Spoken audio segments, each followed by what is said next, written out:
This is the Mercado de Campo de Ourique, and it's centrally located right in this neighborhood.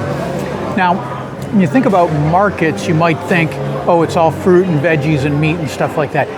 They have a little of that here, but it's definitely not the focus of this place. The focus of this place is more like, if you've been to Lisbon, you've been to the Time Out Market, or you've been to any big food hall in Europe, or even in the States now. It's more like that. But it's not as overwhelming as some of those places. Yeah, they've got a lot of vendors here, but it's a more chill atmosphere. So they've got little stalls of, prepared food, restaurant stuff, wine bar, and then of course they had gelato. Now, thing to know in Portugal, when you get gelato, it's not gelato, like gelato that you'd think of from Italy, G-E-L-A-T-O. It's gelado, G-E-L-A-D-O. And gelato just means ice cream. Doesn't mean gelato like in Italy, which is a very different thing. Me being an ice cream and gelato snob, I could go into detail about that with you, but let's just say they're two different things. What I got was really interesting because I got two flavors from this artisanal gelato place. One is guava. Haven't seen guava served as a flavor here in Lisbon, but it's really nice. You can tell from the color here, it has kind of a matte color. It's not a bright purple or red color. It's more of a matte finish. That tells you that it's legit, or probably legit sorbetto. It wasn't made with coloring and fruit juice and a lot of other stuff to make it look more eye-catching. So with this small, you get two flavors, and the second flavor I picked was figo, figs from the Algarve. So real figs, not fig juice, but actual figs. And that's really good. The fig flavor comes through. When I used to make gelato, back when I lived in the States, I made a fig gelato with mascarpone cheese. And that was a nice combination. This is a sorbetto. So the difference being that a true gelato or true ice cream is made with cream or milk. Sorbet is a water base, so there's no dairy in it. And that's why in general, you want to make the fruit flavors a sorbet, and the nuts and the chocolate and things like the caramel flavors, you want to make those the ice cream or the gelato, because they mix with the dairy nicely. And with the fruits, the water allows the fruit flavor to come through more vibrantly. So I like this. I like their take on the fig. It's tasty. So if you're coming here, if you're coming here and you're planning on shopping for your dinner for your Airbnb, you'll find some stuff. They have some fruit vendors here. They've got a bunch of cheese. They've got a wine vendor here, nuts and other kinds of treats of prepared foods. So that's nice. It looks like the fish market's pretty big. We're here on a Saturday, so it's not open, or maybe they closed early, I don't know. So that stuff is available, but really what you're coming here for is these restaurants. I saw there was a hamburger place. There was a sushi place. There's a lot of different kinds of food. So if you're maybe with a family or you're with a couple of people and you can't decide exactly what you want, this would be a good place to come, because everyone can get their own little thing and enjoy their own thing. And then you have the seating here in the center. Everyone can come together, and you can even go and grab a bottle of wine or a glass of wine if that's what you're into. So nice little place here, not as big as some other markets that we have in Portugal, but still it's a good place to hang on a Saturday afternoon.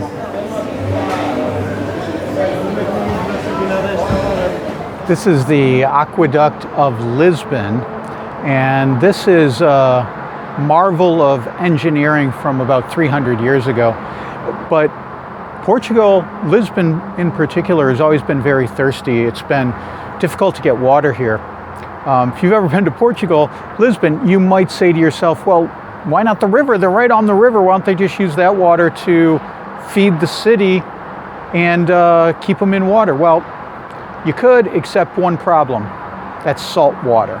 So it's not drinkable, and they couldn't use it. So even going back to Roman times 2,000 years ago, they were having difficulty getting water here. Romans finally built an aqueduct, and then over the next few hundred years, they used that.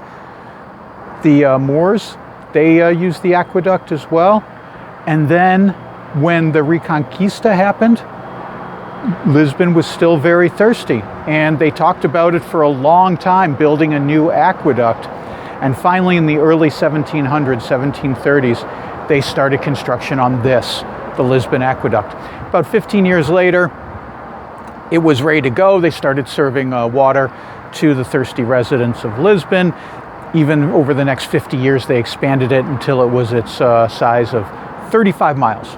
35 miles of aqueducts bringing spring water from the surrounding area all the way into Lisbon and into Sintra and all these other places. So it's quite a feat of engineering because, I mean, we're high up. I don't know if you can tell, but we're like 200 feet above street level. So it's kind of amazing to think that they were able to build this giant aqueduct like this 300 years ago. But they did it, and it served for, I don't know, 150, maybe more. But in the late 1800s, there was a reservoir built. They started using steam power to move water from that reservoir to the city of Lisbon, and this thing became not of any use, although it wasn't decommissioned until 1968. But here's the story I want to tell you about this aqueduct, because there was this guy, Diego Alves, about 100 years after they started construction of this aqueduct. He started working here in the 1830s, and he soon figured out something horrible and profitable. What happened was the roads weren't that great getting into Lisbon for the farmers, but this aqueduct was an easy way to bring their goods into the city of Lisbon. So what Alves would do is wait at the end of the day till the farmers had gone into Lisbon, sold all their produce, got a ton of cash in their pocket, and he would wait for them. And when they would come back after nightfall, he would knock them out, rob them, steal all their money, and throw their bodies over the side here. For a long time, people in Lisbon were like, why are there so many suicides going on in Lisbon? Why are so many people throwing themselves off the aqueduct? They weren't. They were being murdered by this guy, Alves. And he killed 70 people, they think, maybe even more. So he was a horrible serial killer in Portugal. They finally caught up with him. He later formed a gang, a street gang, and started breaking into homes and killing people and stealing stuff. Finally caught him, and they hung him. Story doesn't end there, though. This was at a time when the pseudoscience of the study of the skull, like looking at the shape of skulls to determine someone's perhaps criminal behavior or future criminal intent, was starting to happen. Of course, the Nazis would later use this to horrible results. But Alves happened to die by a hangman's noose around the time when they were talking about this. So they took his head off and preserved it. And it's not clear whether they ever studied it, but that was their intent. They were going to study his head and see if they could figure out anything about the criminal mind. But that head is still preserved in a museum in Lisbon almost 200 years later. So, fascinating story. You can come up here, like I said, it's 35 miles of aqueduct. You can't walk the whole aqueduct, but cost was €4 to come up here, and you can walk about a kilometer, about 0.6 of a mile, and then you walk back. And you can also see the inside guts of the aqueduct, like where the water itself was being carried. It's fascinating. And of course, you've got these views. Right over my right shoulder, you can see the April 25th bridge. I'm looking at it. You can't see it on the camera. I'll get a shot of it. And then behind me is the Monsanto Park, which is a huge green space here in Lisbon. So not a lot of tourists. I mean, it's a beautiful day today. I haven't seen any. We saw some people leaving as we were coming in. Haven't seen any other people. So it's a really cool place if you're interested in history, if you're interested in architecture, or if you're interested in just getting great views and having a nice walk here in Lisbon.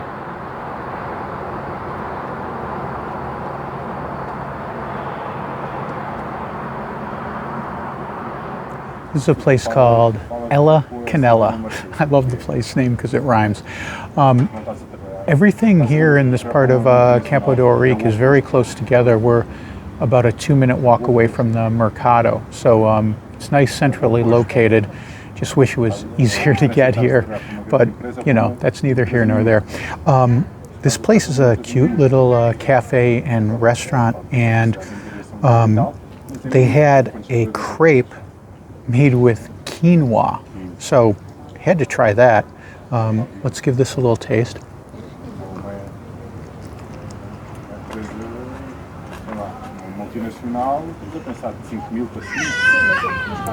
Really fresh.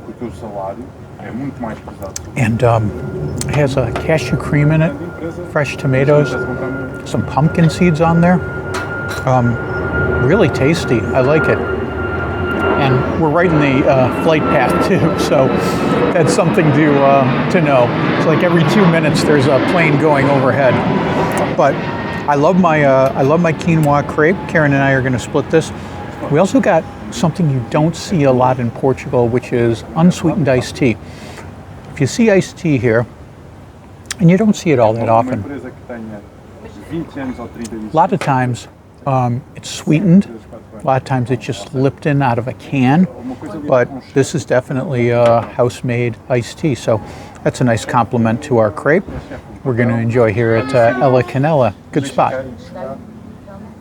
So we're going to finish up our Campo de Ourique video at Ohitak. If you travel around Portugal, you might see this word bitoque in various cafes, B-I-T-O-Q-U-E. And that's because it's a famous sandwich here in Portugal. It's a steak sandwich topped with an egg. And these guys named their cafe after that. But I didn't get a bitoque because, first of all, I'm not eating steak. Second of all, I saw that they had sopa de alentejo on the menu. So let me tell you what that is. This is a soup that has a water, olive oil, and salt broth. And then you put day-old bread in there, top it with some spices. In this case, it's parsley. And then you poach an egg inside it. So this is a very famous recipe in the Alentejo region, which is east of here in Lisbon. But of course, you'll see it on menus here in Lisbon. Let's give this a try.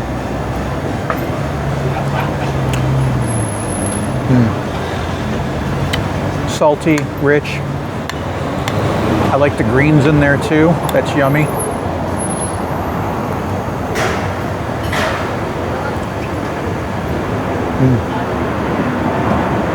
Normally with my sopa de alentejo, I like a crustier bread, but that's still good. It's nice. Got some wine. Got a glass of red wine. It's a nice house wine. Karen got the white.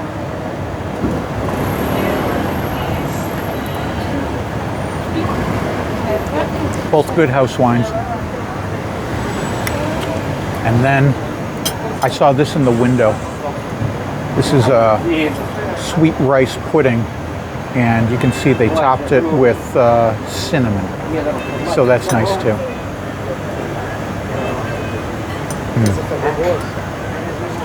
That's good. Sometimes you'll get that more creamy, but I like the way they did that too. So This is a place right on one of the main drags here in Campo de Ourique. The inside is really cool, and